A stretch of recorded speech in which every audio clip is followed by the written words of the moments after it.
Chapter 15. The Goblin's Revenge.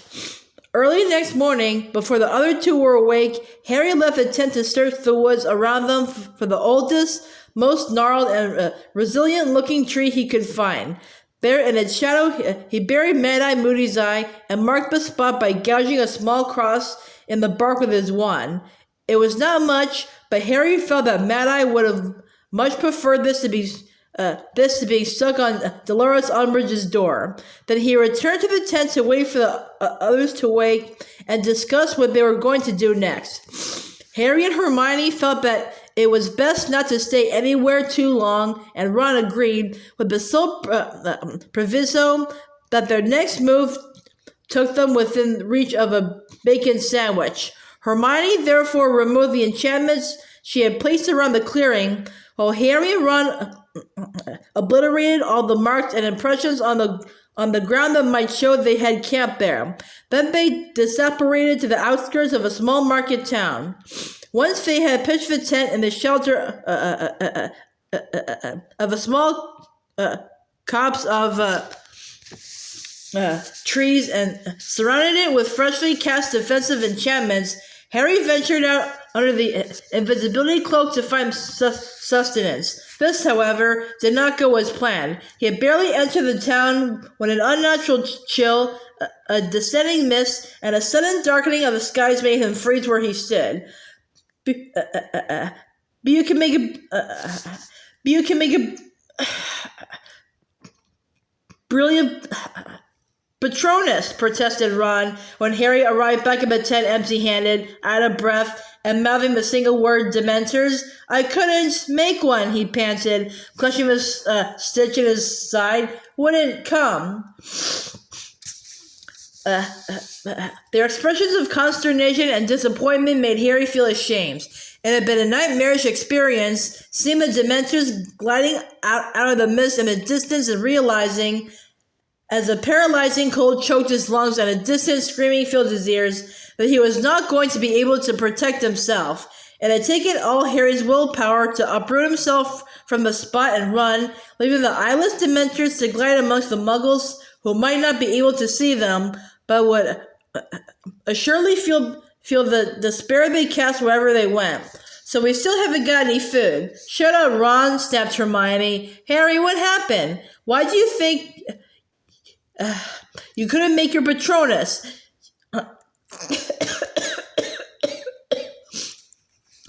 You managed perfectly yesterday. I don't know. He sat low in one of Perkins' old armchairs, feeling more humiliated by the moment. He was afraid that something had gone wrong inside him. Yesterday seemed a long time ago. Today he might have been 13 years old again, the only one who collapsed on the Hogwarts Express. Ron kicked a chair leg. What? He snarled at Hermione. I'm starving. All I've had since I bled half to death is a couple of toadstools. You go and fight your way through the Dementors then, said Harry, stung. I would, but my arm's in a sling, in case you hadn't noticed. That's convenient. And what's that supposed to? Of course, cried Hermione, clapping a hand to her forehead and startling both of them into silence. Harry, give me the locket. Come on, she said impatiently, clicking her fingers at him when he did not reach. The Horcrux, Harry, you're still wearing it. She held out her hands, and Harry lifted the golden chain over his head. The moment it parted contact with Harry's skin, he felt free and oddly light. He had not even realized that he was clammy or that there was a heavy weight pressing on his stomach until both sensations lifted. Better? Asked Hermione. Yes, yeah, loads better. Harry, she said, crouching down in front of him and using the kind of voice he associated with visiting the very sick. You don't think you've been possessed, do you? What? No, he said defensively. I remember everything we've done while I've been wearing it. I wouldn't know what I'd done if I'd been possessed, would I? Ginny told me there were times when she couldn't remember anything. Said Hermione, looking down at the heavy gold locket. Well, maybe we ought not to wear it. We could just keep it in the tent. We are not leaving that Horcrux lying around, Harry stated firmly. If we lose it, if it gets stolen... Oh, all right, said Hermione, and she placed it around her own neck and tucked it out of sight down the front of her shirt. But we'll take turns wearing it so nobody keeps it on too long. Great, said Ron irritably, and now we sorted that out. Can we please get some food? Fine, but we'll go somewhere else to find it, said Hermione with half a glance at Harry. There's no point staying where we know Dementors are swooping around. In the end, they settled down for the night in a far-flung field belonging to a lonely farm from which they had managed to obtain eggs and bread. It's not stealing, is it? Asked Hermione in a troubled voice as they devoured scrambled eggs on toast. Not if I left some money under the chicken coop? Ron rolled his eyes and said, with his cheeks bulging, Hermione, ooh worry ooh much. Relax. And indeed, it was much easier to relax when they were comfortably well fed. The argument about the Dementors was forgotten in laughter that night, and Harry felt cheerful, even hopeful, as he took the first of the 3 night watches. This was their first encounter with the fact that a full stomach meant good spirits, an empty one, bickering and gloom. Harry was least surprised by this, because he had suffered periods of near starvation at the Dursleys. Hermione bore up reasonably well on those nights when they managed to scavenge nothing but berries or stale biscuits, her temper perhaps a little shorter than usual, and her silences rather dour. Ron, however, had always been used to 3 delicious meals a day, courtesy of his mother or the Hogwarts house elves, and hunger made him both unreasonable and irascible. Whenever lack of food coincided with Ron's turn to wear the Horcrux, he became downright unpleasant. So where next? Was his constant refrain. He did not seem to have any ideas himself, but expected Harry and Hermione to come up with plans while he sat and brooded over the low food supplies. Accordingly, Harry and Hermione spent fruitless hours trying to decide where they might find the other Horcruxes and how to destroy the one they had already got, their conversations becoming increasingly repetitive as they had no new information.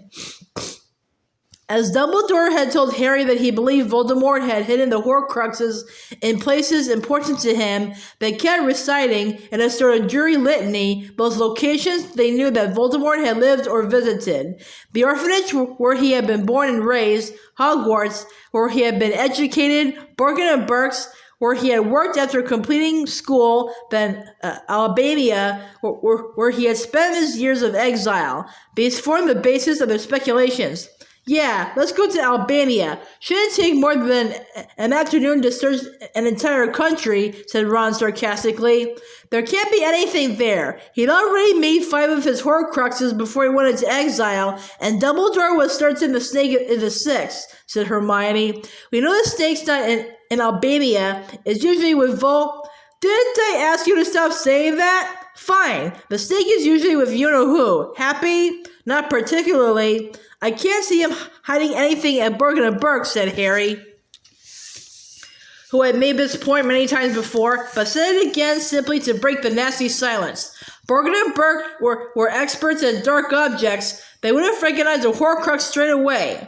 Ron yawned pointedly. Repressing a strong urge to throw something at him, Harry plowed on. I still reckon he might have hidden something at Hogwarts. Hermione sighed. But Dumbledore would have found it, Harry. Harry repeated the argument he kept bringing out in favor of this theory. Dumbledore said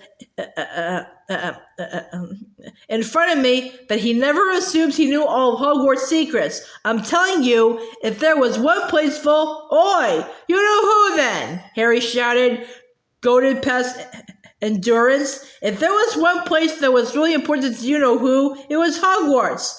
Oh, come on, scoffed Ron. His school? Yeah, his school. It was his first real home, the place that meant he was special. It meant everything to him, and even after he left, this is you-know-who we're talking about, right? Not you? Inquired Ron. He was tugging at the chain of the Horcrux around his neck. Harry was visited by a desire to seize it and throttle him. You told us that you-know-who asked Dumbledore to give him a job after he left, said Hermione. That's right, said Harry, and Dumbledore thought he only wanted to come back to try and find something, probably another Founder's object, to make it into another Horcrux? Yeah, said Harry. But he didn't get the job, did he? Said Hermione. So he never got the chance to find a Founder's object bear and hide it in the school. Okay then, said Harry, defeated. Forget Hogwarts. Without any other leads, they traveled into London and, hidden beneath the invisibility cloak, searched for the orphanage in which Voldemort had been raised. Hermione stole into a library and discovered from the records that the place had been demolished many years before. They visited its site and found a tower block of offices. We could try digging in the foundations, Hermione suggested half-heartedly. He wouldn't have hidden a Horcrux here, Harry said. He had known it all along. The orphanage had been the place Voldemort had been determined to escape. He would never have hidden a part of his soul there. Dumbledore had shown Harry that Voldemort saw grandeur or mystique in his hiding places. This dismal great corner of London was as far removed as you could imagine from Hogwarts or the Ministry or a building like Gringotts, the Wizarding Bank, with its golden doors and marble floors. Even without any new ideas, they continued to move through the countryside, pitching the tent in a different place each night for security. Every morning they made sure that they had removed all clues to their presence, then set out to find another lonely and secluded spot, traveling by apparition to more woods, to the shadowy crevices of cliffs, to purple moors, gorse-covered mountainsides, and once a sheltered and pebbly cove. Every 12 hours or so, they passed a Horcrux between them, as though they were playing some perverse slow-motion game of Pass the Parcel, where they dreaded the music stopping before the reward was 12 hours of increased fear and anxiety. Harry's scar kept prickling. It happened most often, he noticed, when he was wearing the Horcrux. Sometimes he could not stop himself reacting to the pain. What? What did you see? Demanded Ron. Whenever he noticed Harry once, a face, muttered Harry. Every time, the same face. The thief who stole from Grigorovich. And Ron would turn away, making no effort to hide his disappointment. Harry knew that Ron was hoping to hear the news of his family or of the rest of the Order of the Phoenix, but after all, Harry, was not a television aerial. He could only see what Voldemort was thinking at the time, not tune into whatever took his fancy. Apparently, Voldemort was dwelling endlessly on the unknown youth with a gleeful face, whose name and whereabouts, Harry felt sure, Voldemort knew no better than he did. As Harry's scar continued to burn, and the merry blonde-haired boy swam tantalizingly in his memory, he learned to suppress any sign of pain or discomfort, for the other two showed nothing but impatience at the mention of the thief. He could not entirely blame them when they were so desperate for a lead on the Horcruxes. As the days stretched into weeks, Harry began to suspect that Ron and Hermione were having conversations without and about him. Several times they stopped talking abruptly when Harry entered the tent, and twice he came accidentally upon them, huddled a little distance away, heads together and talking fast. Both times they fell silent when they realized he was approaching them and hastened to appear busy collecting wood or water.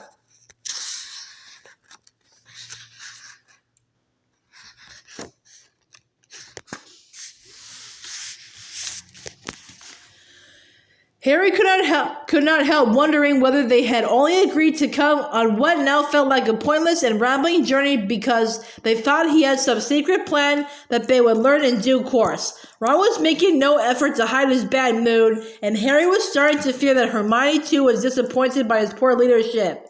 In desperation, he tried to think of further Horcrux locations, but the only one that continued to occur to him was Hogwarts, and as neither of the others thought this at all likely, he stopped suggesting it.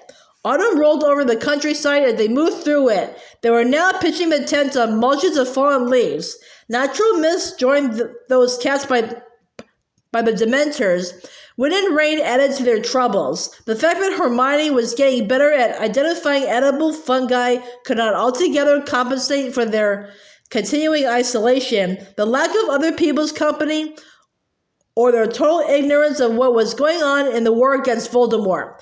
"My mother," said Ron one night as they sat in the tent on a riverbank in Wales, can make good food appear out of thin air." He prodded moodily at the lumps of charred gray fish on his plate. Harry glanced automatically at Ron's neck and saw, as he had expected, the golden chain of the Horcrux glint there. He managed to fight down the impulse to swear at Ron, whose attitude would, he knew, improve slightly when the time came to take off the locket. "Your mother can't produce food out of thin air," said Hermione. "No one can. Food is the first of the 5 principal exceptions to Gamp's law of elemental transfigure. "Oh, speak English, can't you?" Ron said, pressing a fishbone out from between his teeth. It's impossible to make good food out of nothing. You can summon it if you know where it is. You can transform it. You can increase the quantity if you've already got some. Well, don't bother increasing this. It's disgusting," said Ron.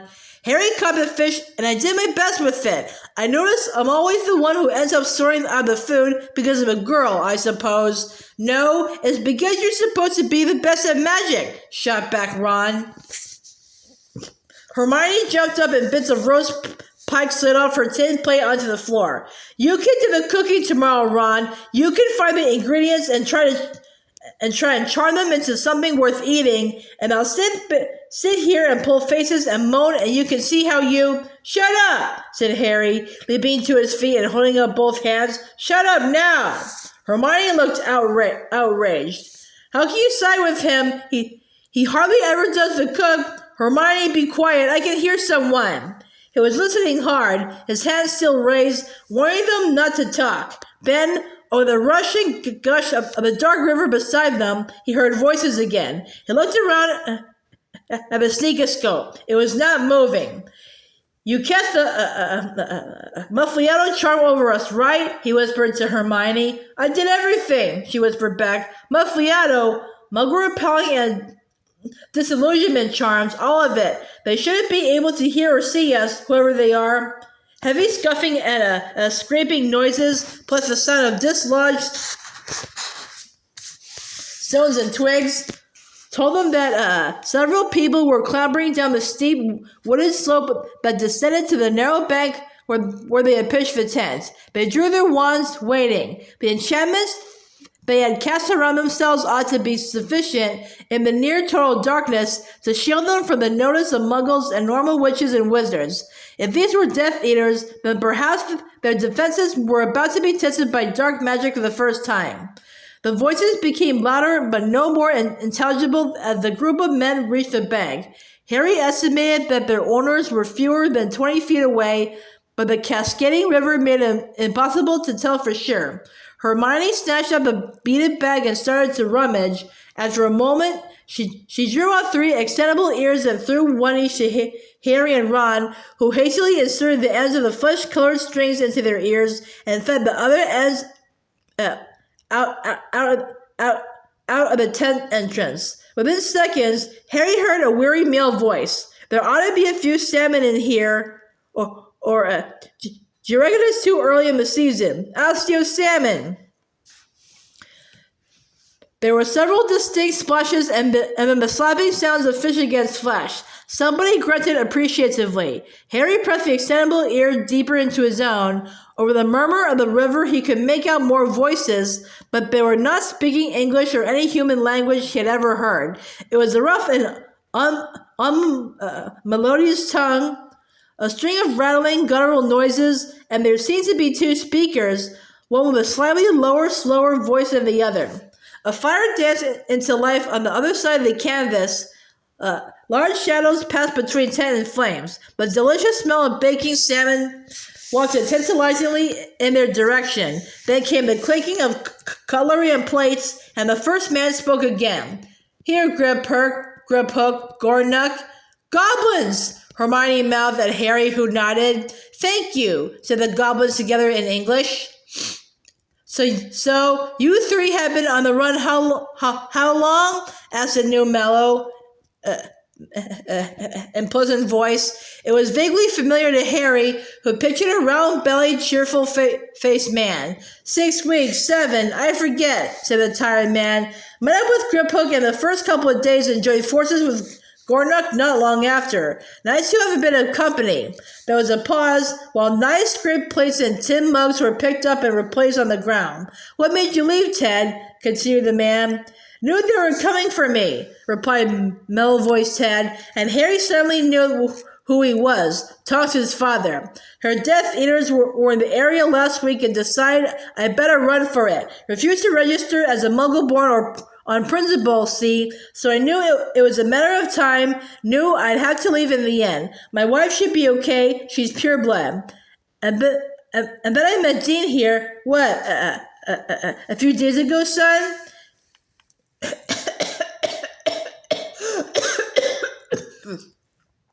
Yes, said another voice. And Harry, Ron, and Hermione stared at each other, silent but beside themselves with excitement. Sure they recognized the voice of Dean Thomas, their fellow Gryffindor. Muggle-born, eh? Asked the first man. Not sure, said Dean. My dad left my mom when I was a kid. I've got no proof he was a wizard, though. There was silence for a while, except for the sounds of munching. Then Ted spoke again. I've got to say, Dirk, I'm surprised to run into you. Pleased but surprised. Word was, you've been caught. I was, said Dirk. I was halfway to Azkaban when I made a break for it. Stunned Dawlish and nicked his broom. It was easier than you think. I don't reckon he's quite right at the moment. Might be confounded. If so, I'd like to shake the hand of the witch or wizard who did it. Probably saved my life. There was another pause in which the fire crackled and the river rushed on. Then Ted said, and where do you two fit in? I had the impression the goblins were for you-know-who on the whole. You had a false impression, said the higher voice of the goblins. We take no sides. This is a wizard's war. How come you're in hiding then? I deemed it prudent, said the deeper-voiced goblin. Having refused what I considered an impertinent request, I could see that my personal safety was in jeopardy. What did they ask you to do? Asked Ted. Duties ill befitting the dignity of my race, replied the goblin, his voice rougher and less human as he said it. I am not a house elf. What about you, Griphook? Similar reasons, said the higher-voiced goblin. Gringotts is no longer under the sole control of my race. I recognize no wizarding master. He added something under his breath, gobbledygook, and Gornock laughed. What's the joke? Asked Dean. He said, replied Dirk, but there are things wizards don't recognize either. There was a short pause. I don't get it, said Dean. I had my small revenge before I left, said Griphook in English. Good man, goblin, I should say, amended Ted hastily. Didn't manage to lock a Death Eater up in one of the old high-security vaults, I suppose. If I had, the sword would not have helped to break out, replied Griphook. Gornock laughed again, and even Dirk gave a dry chuckle. Dean and I are still missing something here, said Ted. So is Severus Snape, though he just does not know it, said Griphook, and the two goblins roared with malicious laughter. Inside the tent, Harry's breathing was shallow with excitement. He and Hermione stared at each other, listening as hard as they could. Did you hear about that, Ted? Asked Dirk. About the kids who tried to steal Gryffindor's sword out of Snape's office at Hogwarts? An electric current steamed to course through Harry, jangling his every nerve as he stood rooted to the spot. Never heard a word, said Ted. None of the prophet, was it? Hardly, quarreled Dirk. Griphook here told me he heard about it from Bill Weasley, who works to the bank. One of the kids who tried to take the sword was Bill's younger sister. Harry glanced toward Hermione and Ron, both of whom were clutching the extendable ears as tightly as lifelines. She and a couple of friends got into Snape's office and smashed open the glass case where he was apparently keeping the sword. Snape caught them as they were trying to smuggle it down the staircase. Ah, God bless them, said Ted. What do you think? That that they'd be able to use a sword of you-know-who, or Snape himself? Well, whatever they thought they were going to do with it, Snape decided the sword wasn't safe where it was, said Dirk. A couple of days later, once he got the say-so from you-know-who, I imagine, he sent it down to London to be kept in Gringotts instead. The goblin started to laugh again. I'm still not seeing the joke, said Ted. It's a fake, rasped Griphook. The sword of Gryffindor? Oh yes, it is a copy. An excellent copy, it is true, but it was wizard-made. The original was 4 centuries ago by goblins and had certain properties only goblin-made armor possesses. Wherever the genuine sword of Gryffindor is, it is not in a vault at Gringotts Bank. I see, said Ted, and I take it you didn't bother telling me the Death Eaters this? I saw no reason to trouble them with the information, said Griphook smugly, and now Ted and Dean joined in Gornock and Dirk's laughter. Inside the tent, Harry closed his eyes, willing someone to ask the question he needed answered, and after a minute that seemed 10, Dean obliged. Harry remembered with a jolt, an ex-boyfriend of Ginny's too. What happened to Ginny and the others? The ones who tried to steal it. Oh, they were punished and cruelly, said Griphook indifferently. They're okay, though? Said Ted quickly. I mean, the Weasleys don't need any more of their kids injured, do they? They suffered no serious injury, as far as I am aware, said Griphook. Lucky for them, said Ted. With Snape's track record, I suppose we should just be glad they're still alive. You believe that story, then, do you, Ted? Asked Dirk. You believe Snape killed Dumbledore? Of course I do, said Ted. You're not going to sit there and tell me you think Potter had anything to do with it? Hard to know what to believe these days, muttered Dirk. I know Harry Potter, said Dean, and I reckon he's the real thing, the chosen one, or whatever you want to call it. Yeah, there's a lot would like to believe he's that, son, said Dirk. Me included. But where is he? Run for it, by the looks of things. You'd think if he knew anything we don't, or had anything special going for him, he'd be out there now fighting, rallying resistance, instead of hiding. And you know, the Prophet made a pretty good case against him. The Prophet? Scoffed Ted. You deserve to be lied to if you're still reading that muck, Dirk. You want the facts? Try the Quibbler. There was a sudden explosion of choking and retching, plus a good deal of thumping. By the sound of it, Dirk had swallowed a fishbone. At last he spluttered, "The Quibbler?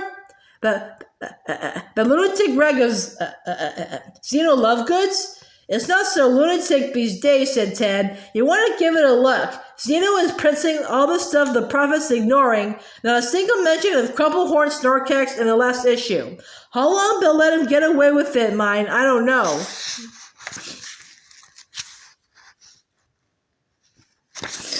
But Zeno says, front page of every issue, that any wizard who's against you-know-who ought to make helping Harry Potter their #1 priority. Hard to help a boy who's vanished off the face of the earth, said Dirk. Listen, the fact that they haven't caught him yet's one heck of an achievement, said Ted. I take tips from him gladly. It's what we're trying to do. Stay free, isn't it? Yeah, well, you've got a point there, said Dirk heavily. With the whole of the ministry and other informers looking for him, I'd have expected him to be caught by now. Mind, who's to say they haven't already caught and killed him without publicizing it? Don't say that, Dirk, murmured Ted. There was a long pause filled with more clattering of knives and forks. When they spoke again, it was to discuss whether they ought to sleep on the bank or retreat back up the wooded slope. Deciding the trees would get better cover, they extinguished their fire, then clambered back up the incline, their voices fading away. Harry, Ron, and Hermione reeled in the excitable ears. Harry, who had found the need to remain silent increasingly difficult the longer they eavesdropped, now found himself unable to say more than, "Ginny, the sword."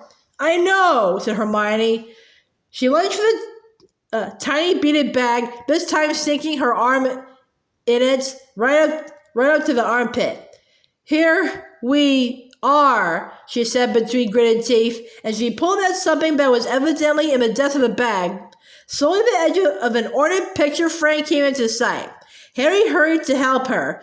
As they lifted the empty portrait of Phineas Nodulus free of Hermione's bag, she kept her wand pointing at it, ready to cast a spell at any moment. If somebody swapped the real sword for the fake while it was in Dumbledore's office, she panted, as they propped a painting against the side of the tent, Phineas Nodulus would have seen it happen. He hangs right beside the case. Unless he was asleep, said Harry, but he still held his breath as Hermione knelt down in front of the empty canvas, her wand directed at its center, cleared her throat, then said, Phineas Nodulus? Nothing happened.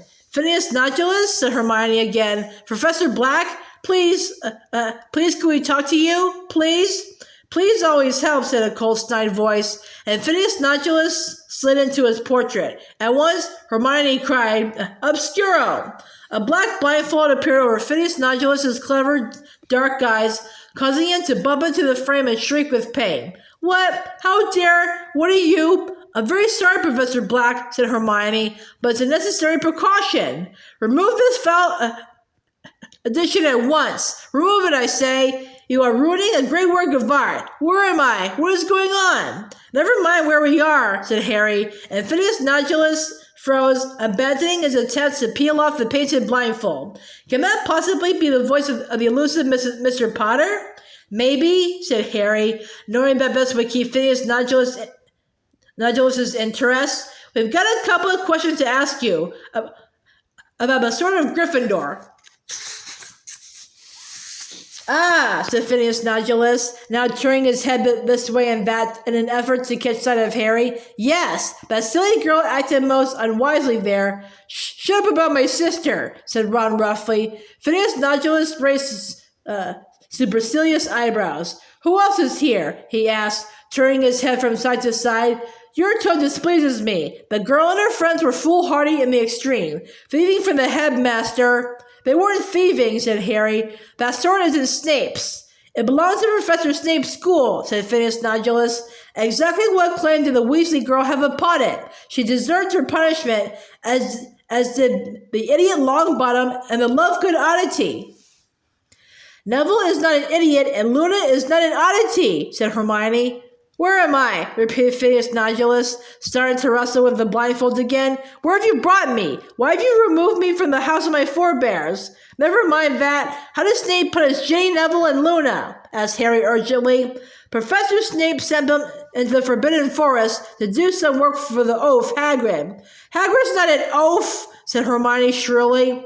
And Snape might have thought that was a punishment, said Harry. But Ginny, Neville, and Luna probably had a good laugh with Hagrid. The Forbidden Forest. They faced plenty worse than the Forbidden Forest. Big deal. He felt relieved. He had been imagining horrors, the Cruciatus curse at the very least. What we really want to know, Professor Black, is whether anyone else has taken out the sword at all. Maybe it's been taken away for cleaning or something. Phineas Nodulus paused again in his struggles to free his eyes and sniggered. Muggleborns, he said. Goblin-made armor does not require cleaning, simple girl. Goblin's silver repels mundane dirt, imbibing only that which strengthens it. Don't call Hermione simple, said Harry. I grow weary of contradiction, said Phineas Nodulus. Perhaps it is time for me to return to the headmaster's office. Still blindfolded, he began groping beside his frame, trying to feel his way out of his picture and back into the one in Hogwarts. Harry had a sudden inspiration. Dumbledore! Can't you bring us Dumbledore? I beg your pardon, asked Phineas Nodulus. Professor Dumbledore's portrait. Could you bring him along here into yours? Phineas Nodulus turned his face in the direction of Harry's voice. Evidently, it is not only Muggleborns who are ignorant, Potter. The portraits of Hogwarts may commune with each other, but they cannot travel outside the castle except to visit a painting of themselves hanging elsewhere. Dumbledore cannot come here with me, and after the treatment I have received at your hands, I can assure you that I shall not be making a return visit. Slightly crestfallen, Harry Watch Phineas redouble his attempts to leave his frame. Professor Black, said Hermione, could you just tell us, please? When was the last time the sword was taken out of its case? Before Ginny took it out, I mean? Phineas snorted impatiently. I believe that the last time I saw the sword of Gryffindor leave its case was when Professor Dumbledore used it to break open a ring. Hermione whipped around to look at Harry. Neither of them dared say more in front of Phineas Nodulus, who had at last managed to locate the exit. Well, good night to you, he said a little waspishly, and he began to move out of sight again. Only the edge of his hat brim remained in view when Harry gave a sudden shout. Wait! Have you told Snape you saw this? Phineas Nodulus stuck his blindfolded head back into the picture. Professor Snape has more important things on his mind than the many eccentricities of Albus Dumbledore. Goodbye, Potter. And with that, he vanished completely, leaving behind him nothing but his murky backdrop. Harry! Hermione cried. I know, Harry shouted. Unable to contain himself, he punched the air. It was more than he had dared to hope for. He strode up and down the tent. Feeling that he could have run a mile, he did not even feel hungry anymore. Hermione was squashing Phineas Nodulus's portrait back into the beaded bag. When she had fastened the clasp, she threw the bag aside and raised a shining face to Harry. The sword can destroy Horcruxes. Goblin-made blades imbibe only that which strengthen them. Harry, that sword's impregnated with basilisk venom. And Dumbledore didn't give it to me because he still needed it. He wanted to use it on the locket, and he must have realized that they wouldn't let you have it if he put it in his will. And so he made a copy and put a fake in a glass case, and he left the real one where? They gazed at each other. Harry thought that the answer was dangling invisibly in the air above them, tantalizingly close. Why hadn't Dumbledore told him? Or had he in fact told Harry, but Harry had not realized it at the time? Think, whispered Hermione. Think. Where would he have left it? Not at Hogwarts, said Harry, resuming his pacing. Somewhere in Hogsmeade, suggested Hermione. The Shrieking Shack, said Harry. Nobody ever goes in there. But Snape knows how to get in. Wouldn't that be a bit risky? Dumbledore trusted Snape, Harry reminded her. Not enough to tell him that he had swapped the swords, said Hermione. Yeah, you're right, said Harry, and he felt even more cheered at the thought that Dumbledore had some reservations, however faint, about Snape's trustworthiness. So, would he have hidden the sword well away from Hogsmeade then? What do you reckon, Ron? Ron? Harry looked around. For one bewildered moment, he thought that Ron had left the tent, then realized that Ron was lying in the shadow of a lower bunk, looking stony.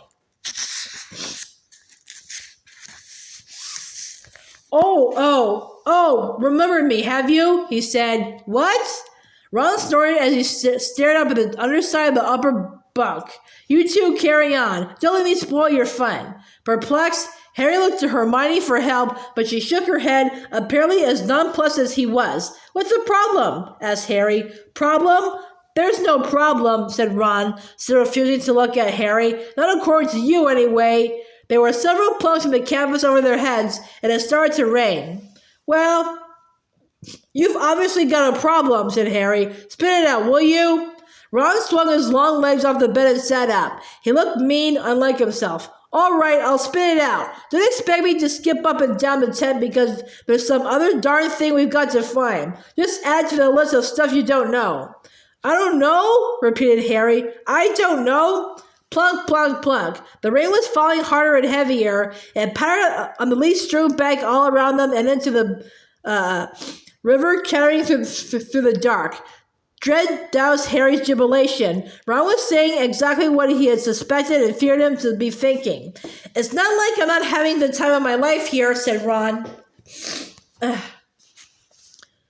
You know, with my arm mangled and nothing to eat and freezing my backside off every night, I just hoped, after we've been running around a few weeks, we'd have achieved something. Ron, Hermione said, but in such a quiet voice that Ron could could pretend not to have heard it over the loud tattoo. The rain was now beating on the tent. I thought you knew what you signed up for, said Harry. Yeah, I thought I did too. So what part of it isn't living up to your expectations? Asked Harry. Anger was coming to his defense now. Did you think we'd be staying in 5-star hotels, fighting a Horcrux every other day? Did you think you'd be back to Mummy by Christmas? We thought you knew what you were doing, shouted Ron, standing up, and his words pierced Harry like scalding knives. We thought Dumbledore had told you what to do. We thought you had a real plan. Ron, said Hermione, this time clearly audible over the rain thundering over the tent on the tent roof, but again he ignored her. Well, sorry to let you down, said Harry, his voice quite calm even though he felt hollow and inadequate. I've been straight with you from the start. I told you everything Dumbledore told me. And in case you haven't noticed, we found one Horcrux. Yeah, and we're about as near getting rid of it as we are to finding the rest of them. Nowhere effing near, in other words. Take off the locket, Ron, Hermione said, her voice unusually high. Please take it off. You wouldn't be talking like this if you hadn't been wearing it all day. Yeah, he would, said Harry, who did not want excuses made for Ron. Do you think I haven't noticed the two of you whispering behind my back? Do you think I didn't guess you were thinking this stuff? Harry, we weren't.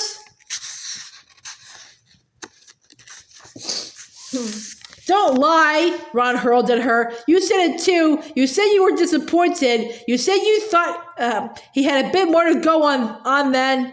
I didn't say it like that. Harry, I did it, she cried. The rain was pounding the tent. Tears were pouring down Hermione's face, and the excitement of a few minutes before had vanished as if it had never been, a short-lived firework that had flared and died, leaving everything dark, wet, and cold. The sword of Gryffindor was hidden they knew not where, and they were 3 teenagers in a tent whose only achievement was not yet to be dead. So why are you still here? Harry asked Ron. Search me, said Ron. Go home then, said Harry. Yeah, maybe I will, shouted Ron, and he took several steps toward Harry, who did not back away. Did you hear what they said about my sister? But you don't give a rat's fart, do you? It's only the Forbidden Forest, Harry.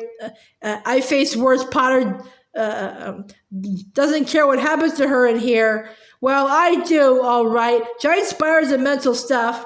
I was only saying she was with the others. They were with Hagrid. Yeah, I get it. You don't care. And what about the rest of my family? The Weasleys don't need another kid injured. Did you hear that? Yeah, I not bothered what it meant, though. Ron, said Hermione, forcing her way between them. I don't think it means anything new has happened. Anything we don't know about. Think, Ron. Bill's already scarred. Plenty of people must have seen that George has lost an ear by now. And you're supposed to be on your deathbed with Spettergoit. I'm sure that's all he meant. Oh, you're sure, are you? Right then, well, I won't bother myself about them. It's not right for you two, isn't it? With your parents safely out of the way. My parents are dead, Harry bellowed. And Mike could be going the same way, yelled Ron. Then go, roared Harry. Go back to them. Pretend you've got over your Spettergoit and Mummy will be able to feed you up and... Ron made a sudden movement. Harry reacted, but before either one was clear of its owner's pocket, Hermione had raised her own. Protego! She cried, and an invisible shield expanded between her and Harry on the other side, and Ron and the one side and Ron and the other. All of them were forced backward a few steps by the strength of the spell, and Harry and Ron glared from either side of the transparent barrier as though they were seeing each other clearly for the first time. Harry felt a corrosive hatred toward Ron. Something had broken between them. Leave the Horcrux, Harry said. Ron wrenched the chain from over his head and cast the locket into a nearby chair. He turned to Hermione. What are you doing? What do you mean? Are you staying or what? She looked anguished. Yes, I'm staying, Ron. We said we'd go with Harry. We said we'd help. I get it. You choose him. Ron, no, please, come back. She was impeded by her own shield charm. By the time she had removed it, he had already soared into the night. Harry stood quite still and silent, listening to her sobbing and calling Ron's name amongst the trees. After a few minutes, she returned, her sopping hair plastered to her face. He's gone, disapparated. She threw herself into a chair, curled up, and started to cry. Harry felt dazed. He stooped, picked up a Horcrux, and placed it around his own neck. He dragged blankets off Ron's bunk and threw them over Hermione. Then he climbed onto his own bed and stared up at the dark canvas roof, listening to the pounding of the rain.